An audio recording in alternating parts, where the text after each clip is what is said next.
Всем привет, меня зовут Марина, и я Real Estate брокер в Калифорнии. Сегодня будет по-настоящему страшное видео, поэтому особо впечатлительным я не рекомендую его смотреть.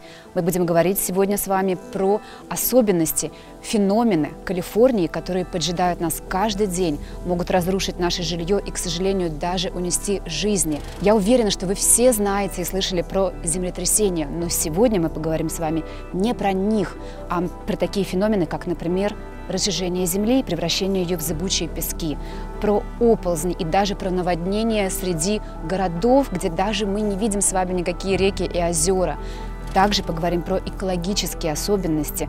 Мало кто слышал про радиоактивный газ радон, а он как раз окружает нас везде и каждый день с нами. И про асбест и свинец, я уверена, вы знаете. Я вам расскажу, что как раз это не так страшно и что нужно сделать для того, чтобы он вам не навредил. Так что смотрим до конца, ставим лайки, подписываемся на канал. Впереди много интересного контента. Поехали! Калифорния расположена на тектонически и вулканически активном Тихоокеанском огненном кольце. Миллионы людей не подозревают об огромных природных силах в этом районе. Печально известное огненное кольцо Тихого океана имеет длину около 25 тысяч миль, 40 тысяч километров, и является местом, где происходит большинство землетрясений и вулканических извержений в мире. Как бы ни странно звучало, но само по себе землетрясение не было бы настолько опасным и разрушительным, если бы не природный феномен, который называется liquefaction – разжижение Земли, которое происходит во время землетрясения. Спасибо геологам, которые сделали карту сейсмоопасных зон, а также оценили уровень риска для каждой конкретной зоны. Для начала давайте определим, какие основные геологические и сейсмические опасности, связанные с землетрясениями, существуют в Калифорнии. Это разрыв, разлом, когда поверхность Земли разрывается по разлому, разжижение, при котором грунт временно превращается в зыбучий песок и не может поддерживать конструкции, оползни, вызванные землетрясением. Знание о том, на каком грунте стоит ваш дом, действительно для многих является важным фактором при выборе жилья. А также очень часто мне, как риэлтору, помогает ответить на вопрос, почему в доме такое количество трещин или почему есть смещение подпорной стены на бэк-ярде. Соответственно, по визуальным признакам, инспекциям и одному из самых важных репортов на дом Natural Hazards Disclosure Statement мы можем сделать выводы, стоит ли нам вообще покупать этот конкретный дом или нет. Если мы понимаем, что дренаж вокруг дома адекватный, вода не стоит под домом, земля под домом просыхает, но дом, тем не менее, весь в трещинах, мы понимаем, что проблемой как раз может быть именно земля, на которой стоит дом. Если в самом начале закладки фундамента это не было учтено, то вот такие трещины будут образовываться при каждом стрессе. Сейчас мы с вами приехали в дом 2000-х годов постройки, около 2005 года, то есть дом относительно новый для Калифорнии. И зайдя в этот дом, мне сразу бросилось в глаза то, что практически по всем стенам есть трещины. Мы посмотрим с вами на потолок, и мы увидим то, что разъехался гипсокартон. И если бы только в одном месте мы это заметили, мы могли бы предположить, что дом дает умеренную усадку, так называемый settlement. Но если начать смотреть по всем остальным стенам, по всем углам, то четко заметно, что во многих местах не только на стыках гипсокартона, а даже где-то по центру самого листа гипсокартона есть трещины. Пусть они и замазанные, но их очень хорошо видно. Давайте посмотрим в другой угол. Здесь опять же следующая трещина.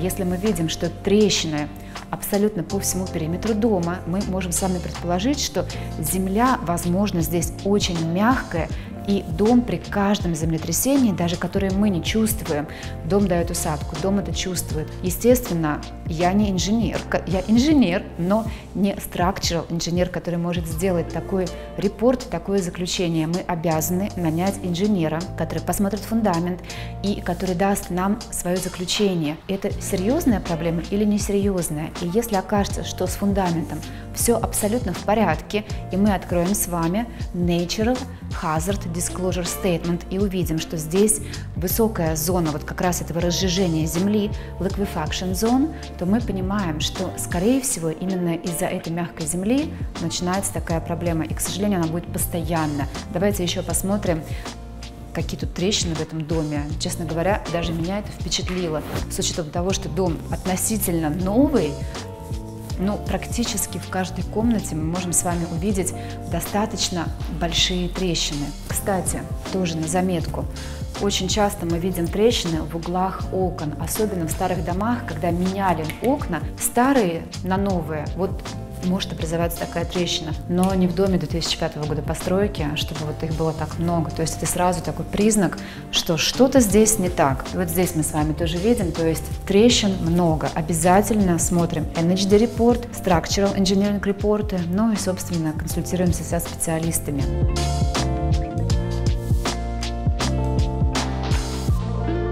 Очень часто мы с вами можем увидеть трещины в штукатурке, на наружных стенах, трещины на стаку, так называемые hair cracks. Они маленькие, тоненькие, и, в принципе, они как раз не представляют, как правило, никакой опасности, потому что мы знаем уже с вами, что земля, как правило, мягкая, либо немножко мягкая, либо moderate, либо очень сильная liquefaction зона, и земля будет очень мягкая. Естественно, в таком случае такие трещины будут по всей стене, и, как правило, они будут больше. И если вы не будете за ними следить, не будете их замазывать, подмазывать, то туда будет попадать влага, вода, и даже насекомые будут делать там себе гнездышки, и, соответственно, эти трещины будут разъезжаться. Поэтому за ними очень важен уход. Просто замазываем и следим, что будет происходить дальше. Также, если мы видим трещины на фундаменте, естественно, мы должны обратиться к инженеру и понять, насколько это серьезно.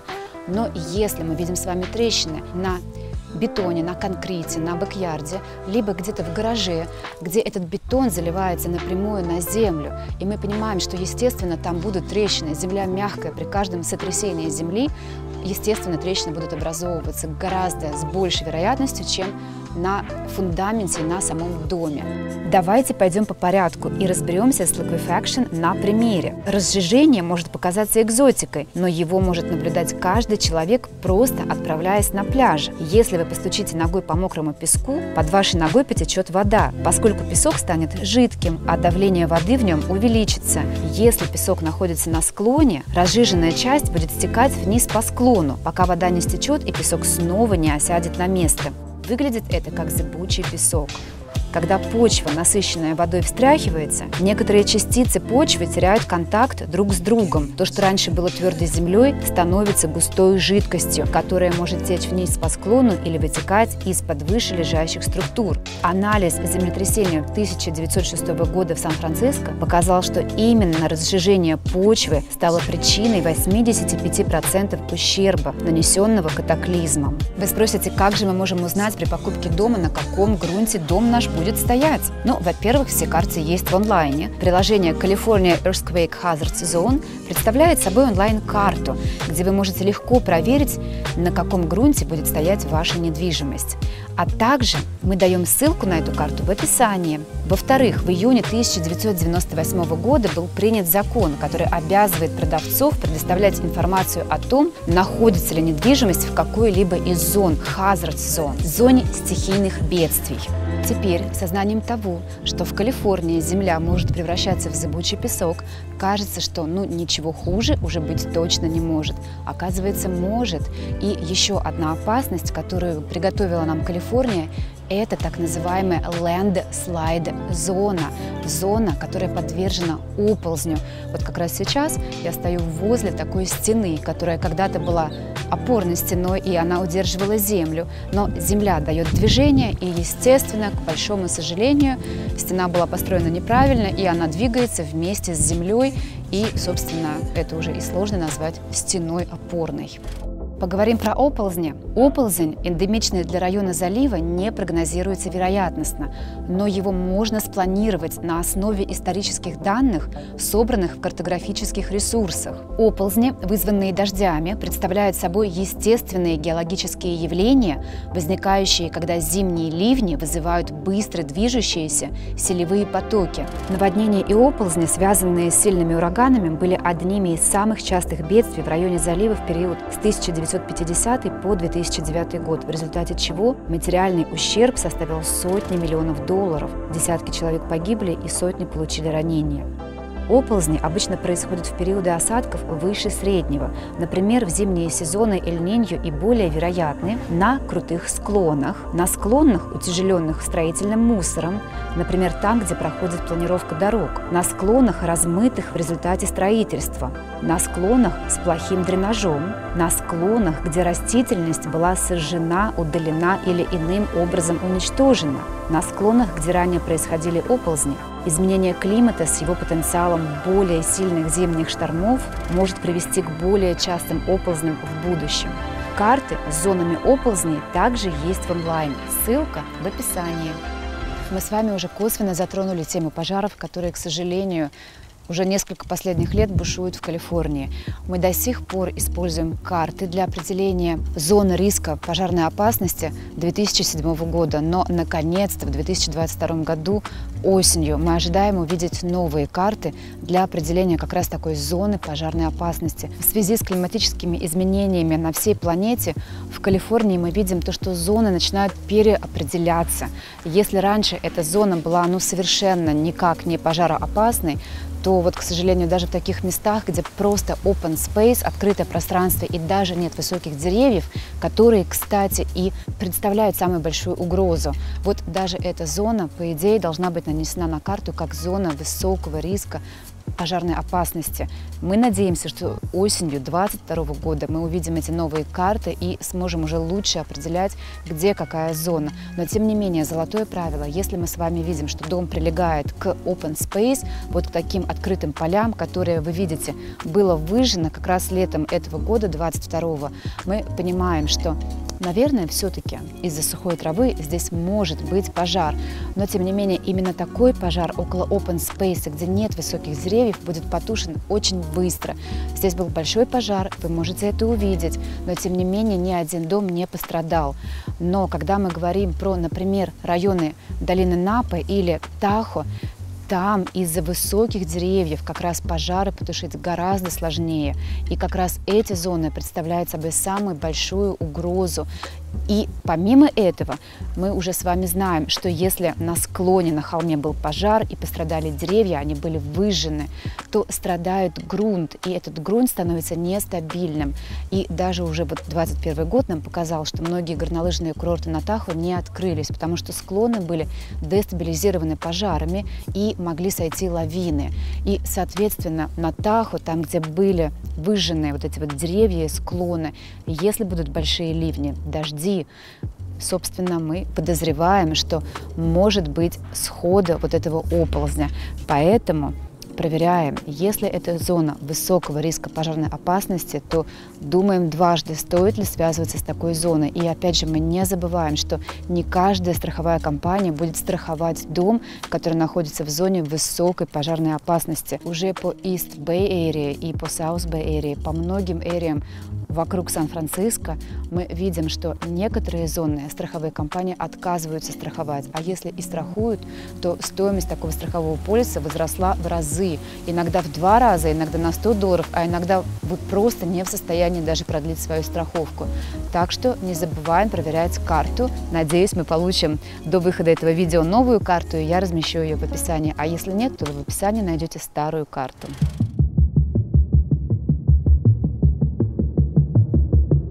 Можете ли вы себе представить, что наряду с пожарами и землетрясениями в Калифорнии огромная угроза в зимние месяца наводнений?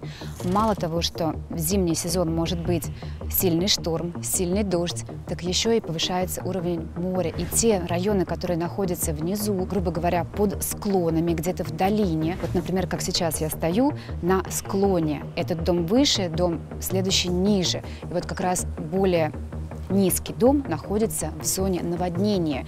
Чем это неприятно? Ну, во-первых, само наводнение неприятно ничем. Также, плюс ко всему, если вы покупаете дом, который расположен в зоне, так называемый flood zone, то вам придется покупать страховку обязательно. Если вы берете ипотеку в банке, то банк обяжет вас купить так называемый flood insurance. И стоимость такой страховки будет составлять в год от $500 до 5000, а иногда и еще выше. Также даже некоторые зоны, flood-зоны, могут и не подлежать страхованию. Поэтому, если вы видите, что дом, который вы хотите купить, находится в зоне наводнения, сначала узнайте, сколько же вам будет стоить его застраховать.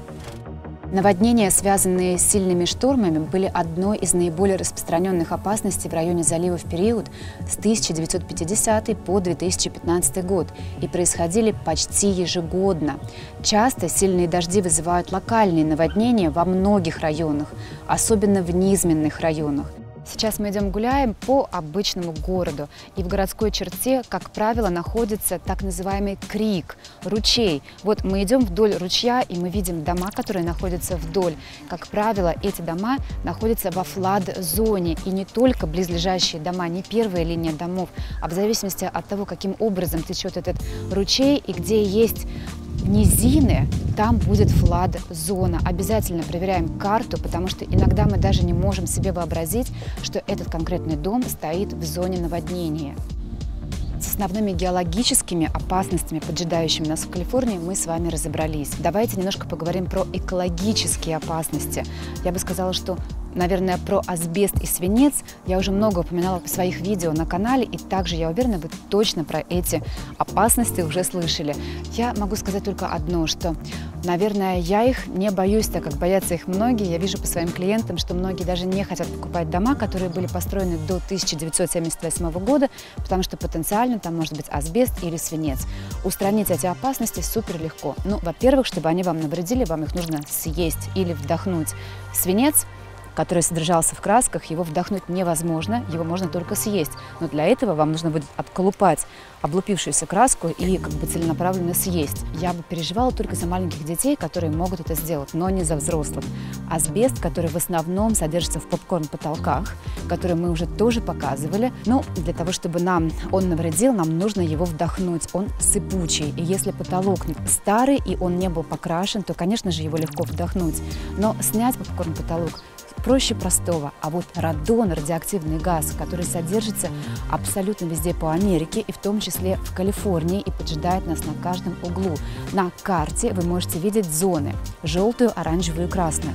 Соответственно, красная зона – это зона самой большой, такой повышенной опасности.